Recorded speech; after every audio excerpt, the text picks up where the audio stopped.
모두 거짓입니다. 만약 여러분이 무화상, 무인상, 무중생상, 무수자상을 관상한다면 이러한 상들이 모두 거짓입니다. 모두 거짓인데 무슨 모욕이고 아니고가 있겠습니까? 그래서 수보리야, 마땅히 일체 상을 여의고 안욕 따라 삼약 삼보리심을 바래야 하느니라. 그대가 성불을 하고자 한다면 무상정등정각에 위없는 보리심을 바래야 하느니라. 색에 머물지 말고 마음을 내야 하고 생각을 동하지 말아야 하느니라. 어떤 색이든지 좋은 것에도 나쁜 것에도 마찬가지로 생각을 동하지 않고 분별심을 일으키지 않으면 일체를 자신의 마음대로 쓸 수가 있습니다.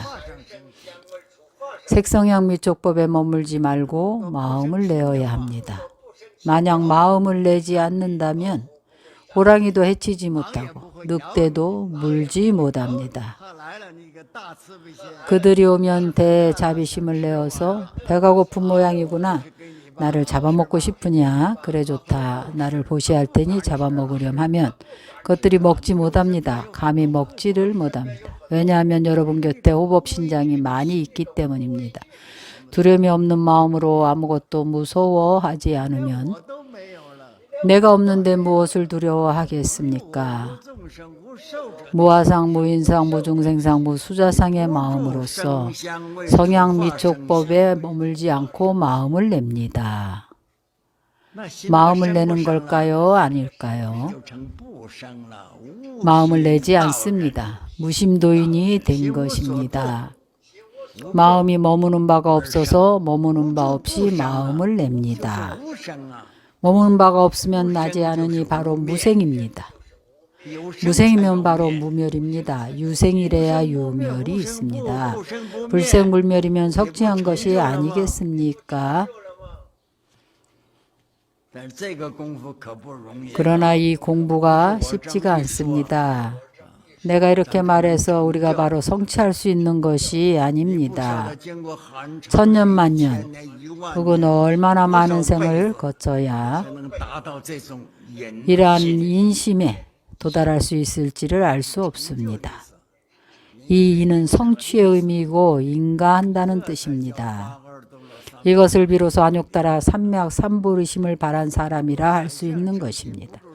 색상에 머물러 마음을 내지 않고 성향 미촉법에 머물러 마음을 내지 않습니다. 그럼 어떻게 내야 할까요? 내지 않습니다. 이것은 무생의 경계에 도달한 것입니다. 무생은 바로 무주입니다. 그래서 무생심이고 응당 무소주심을 내는 것입니다. 바로 무주심을 내는 것입니다. 마음에 머무는 곳이 있으면 곧 머무름이 아닙니다. 그 머무름은 거짓된 상이고 비주입니다. 응당 머무는 바가 없습니다. 머물지 않는다는 의미는 보살의 마음은 색에 머무르지 않고 보시한다고 부처님께서 우리에게 알려주십니다. 색이란 일체 상이 있는 것입니다. 우리가 누군가를 도와주면서 물질을 보시할 때에 무주의 마음으로 보시하는 것입니다. 무주의 의미는 아상이 없다는 것입니다. 보시하는 주체인 나도 없고 또한 보시를 받을 사람도 없습니다. 또한 내가 보시할 물건도 없습니다.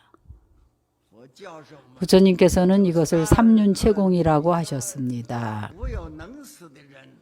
보시하는 주체도 없고 보시를 받을 대상도 없습니다.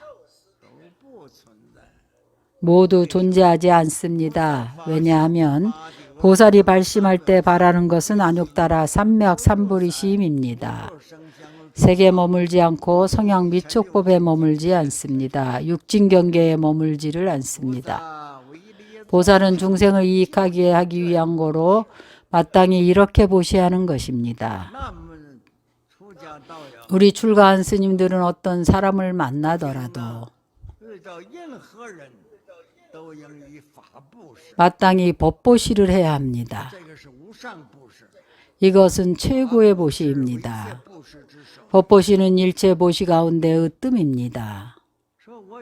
나는 경전 강의도 못하고 설법도 못한다고 합니다. 아미타불 한 구절 연불은 할 수 있지 않을까요? 이 자리에 모인 불자들이 다 할 수 있으리라고 생각합니다. 지금은 여름입니다. 모기와 개미 등 각종 벌레들이 거리에 많이 있습니다.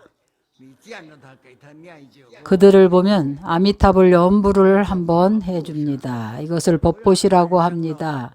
분별심이나 집착하는 마음을 일으키지 마십시오. 여러분이 신식이 있는 일체 중생을 보기만 하면 그들에게 아미타불 연불을 한번 해줍니다. 많은 불자들이 중생들을 보고 아미타불 연불해 주는 것을 보았습니다. 그들이 이 연불 소리를 듣기만 하면 그들에게 성근을 심어주는 것이니 공덕이 무량합니다.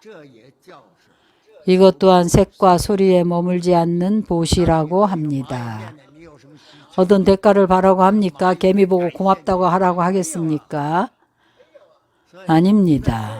그래서 여러분이 이때에 어떤 마음도 일어나지 않습니다. 색에 머물지 않는 보시입니다. 이것을 법보시라고 합니다. 이 법보시는 어떤 물질 보시보다 공덕이 몇 배나 큽니다. 물건을 누군가에게 주면 수시로 소멸해 버립니다. 다 쓰고 나면 없습니다. 한마디 법을 그에게 전해주면 영원히 누릴 것입니다. 예를 들면 개미나 모기 한 마리 내지는 일체 작은 동물까지도 그에게 연불을 해주면 내생에 사람으로 태어날 수가 있습니다. 그가 한마디 법을 들은 이익이 그들이 축생도에서 벗어날 수 있게 해줍니다. 그러니 사소하게 보고 경시하지 말아야 합니다. 법상에 앉아서 설법을 해야만 법보시라고 여기지 마십시오. 그것이 바로 법보시입니다. 법으로 보시하는 것입니다. 그것이 법으로 보시하는 것인데 여기에 내포된 뜻이 매우 광대합니다. 이 자리의 모든 승려들은 다 법사 스님들입니다. 법을 써서 중생들에게 보시를 해야 합니다. 우리는 복이 없고 지혜가 없다고 자주 이야기를 합니다. 그럼 닦아야 합니다. 복이 없다면 복을 닦아야 합니다. 지혜가 없다면 지혜를 닦아야 합니다. 어떻게 닦는가 하면 내가 앞에서 말한 것입니다. 일체 중생을 이롭게 하는 것입니다. 아미타불 연불 한마디 해주면 됩니다. 관세음보살 연불 한마디 해주면 됩니다. 만약 경전에 개송을 몇 개 더 기억할 수가 있다면 그들에게 읽어주십시오. 그들이 무지하다고 여기지 마십시오. 여러분이 일단 읽어주기만 하면 그들의 신식에 들어가서 팔식의 입력이 됩니다. 영원히 종자가 되는 것입니다. 그것이 발효되고 싹이 나서 자라게 됩니다. 이러한 이치를 알고 법에 인색하지 말아야 합니다. 중생들을 보면 자신이 아는 그만큼 중생에게 이익을 주고 보시를 해야 합니다. 경전을 강의하는 것만이 설법이라고 집착하지 마십시오. 그렇지 않습니다. 아미타불 연불하고 반야바라미를 염하도록 권하십시오. 우리 참선을 하는 사람은 연불하는 이가 누구인가를 염하고 관상하기를 권합니다. 누가 연불을 하고 누가 밥을 먹고 누가 옷을 입는가. 다른 사람들이 듣기에는 마치 미친 사람 같을 겁니다. 도대체 누가 옷을 입는가 하고 생각을 하는 겁니다. 이것은 내가 어디 있고 내가 누군가를 찾는다는 의미입니다. 몇 마디 더 하면 더 좋습니다. 부모에게서 태어나기 이전에 나는 어디에 있었는가? 태어나기 전에 나는 또 누구인가? 이것을 참고한다고 하는 겁니다. 사유수라고 합니다. 이것을 보시라고 합니다. 법보시가 반드시 경전을 강설해야만 하는 것은 아닙니다. 그럼 우리 법우들이 아주 어려워할 것입니다. 사람들에게 아미타불 연부를 하라고 권하거나 혹은 관세음보살 연부를 권하는 것이 법보시입니다. 그 사람이 금강경을 들어보지 않았다면 금강반야바라밀경 경명 한 구절만 독송하라 하면 내생에 금강반야바라밀경을 만날 수가 있을 것입니다. 경전을 들으면 바로 지혜가 열릴 수 있습니다. 여래께서 설한 일체 모든 상은 곧 상이 아닙니다. 일체 중생은 곧 중생이 아니라고 설하십니다. 먼저 열애에서 여자를 설명하겠습니다. 여자는 불생의 뜻입니다. 어떤 것이 여인가 하면 부동한 것이 불생입니다. 내는 불멸입니다. 열애는 불생불멸입니다. 이것이 바로 열애입니다. 어떤 것이 열애인가? 불생불멸입니다.